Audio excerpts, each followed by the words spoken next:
My name is Marcus Leighton, and I've got a problem. A gloriously ostentatious, sunshine-blinding kind of problem named Blondie. Blondie is my Lamborghini. Not just a car, but a rolling lightning bolt that turns heads and draws phone cameras like honey draws bees. I had just pulled into my driveway after a grueling 14-hour shift at the trauma center. Intubations, emergency surgeries, a cracked sternum I repaired with precision, and one heart I literally restarted. Just another Tuesday.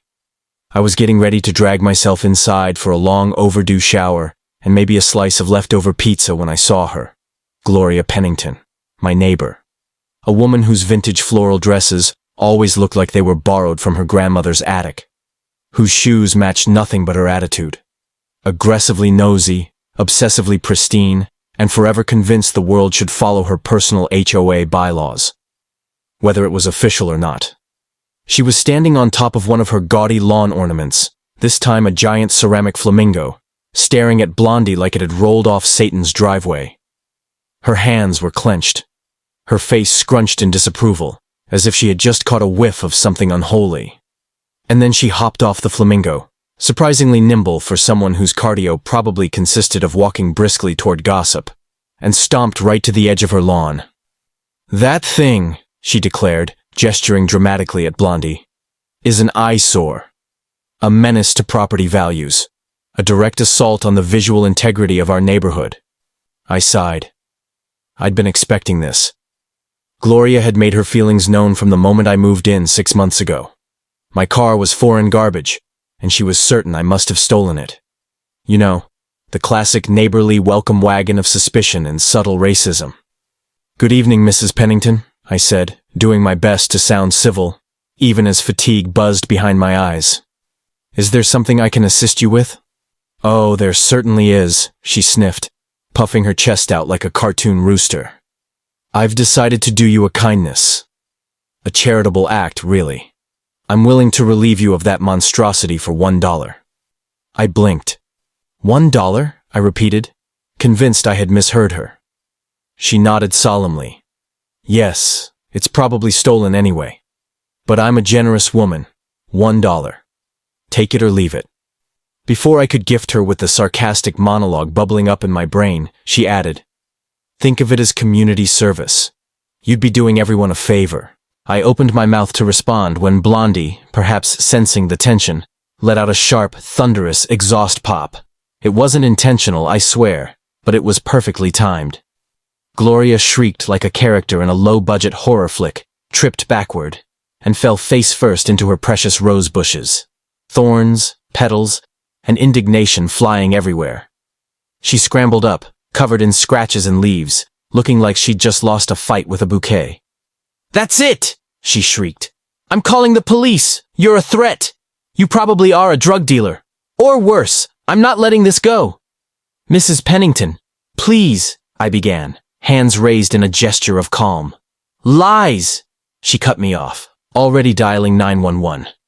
"There's a suspicious man here with a stolen sports car, terrorizing the neighborhood." I stood there stunned, but not surprised. I knew how this would look. Young black man, fancy car, a distressed white woman shouting, "Help!" The recipe for disaster had been simmering all evening, and now it was boiling over. Within minutes, a squad car pulled up with flashing lights and a brief wail of the siren. 2 officers emerged. Officer Torres, a young woman with a sharp gaze and quiet confidence. And Officer Holbrook, older, stiffer, clearly a man who'd seen a lot of nonsense in his time. Gloria immediately launched into a theatrical performance worthy of a community theater award, clutching her chest, fake sobbing, staggering like a Victorian heroine in distress. "Officers, thank goodness. That man," she pointed at me with trembling hands. "He stole that Lamborghini. He's been harassing me. I feared for my life." I stared blankly as Officer Torres approached me. "Sir," she began, clipboard in hand. "Can you explain what's going on here?" "My name is Dr. Marcus Leighton," I said calmly, reaching into my pocket. "That is my car. I have the registration and insurance papers right here." I handed over the documents.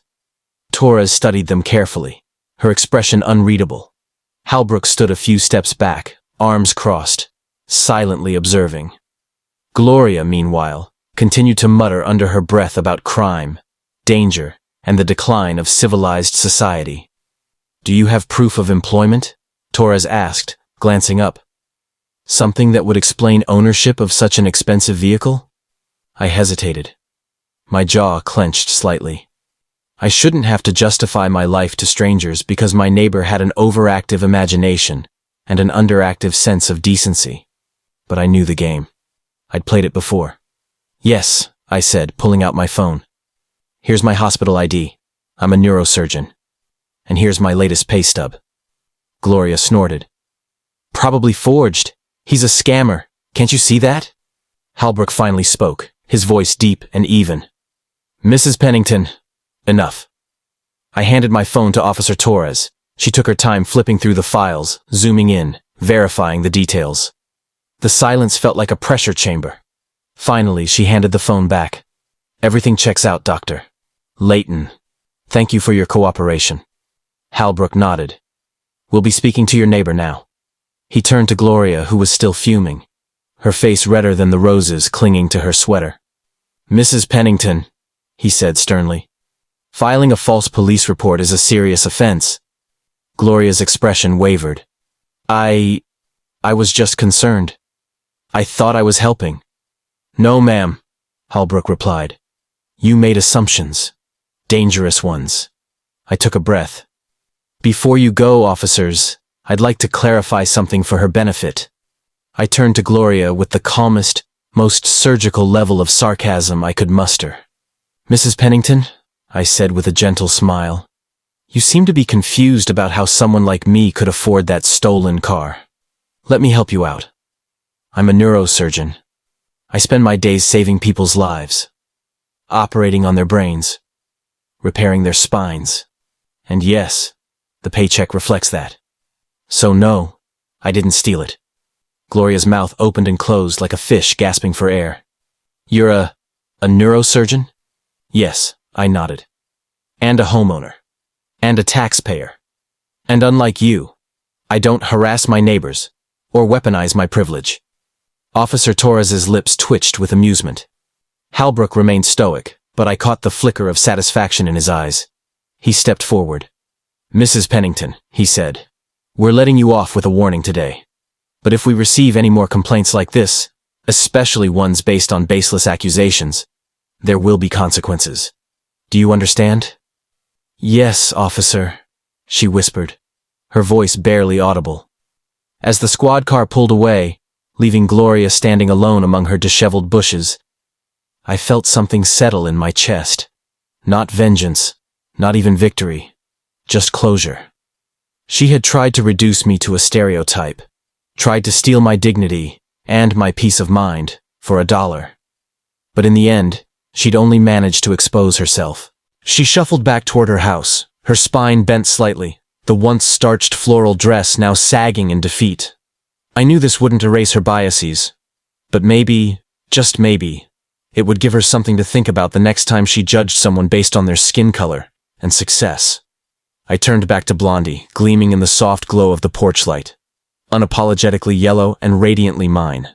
She wasn't just a car. She was a badge of perseverance, a roar of defiance against every expectation I'd broken. I spent the evening winding down, grateful for the silence. I even thought about ordering a pineapple pizza just to spite Gloria. I didn't. But the temptation was real. That night, as I drifted into sleep, I couldn't help but smile. She tried to buy my Lamborghini for $1, but karma gave her the bill. The next morning, a small bouquet of wilted roses was left on my doorstep. No card, no apology, just silence. Even Karens, it seems, can learn. Moral of the story: don't judge a book by its cover, or a man by his car. Sometimes the loudest noise comes from the most fragile ego. If you like this story, don't forget to subscribe to the channel and share it with family and friends. Thank you.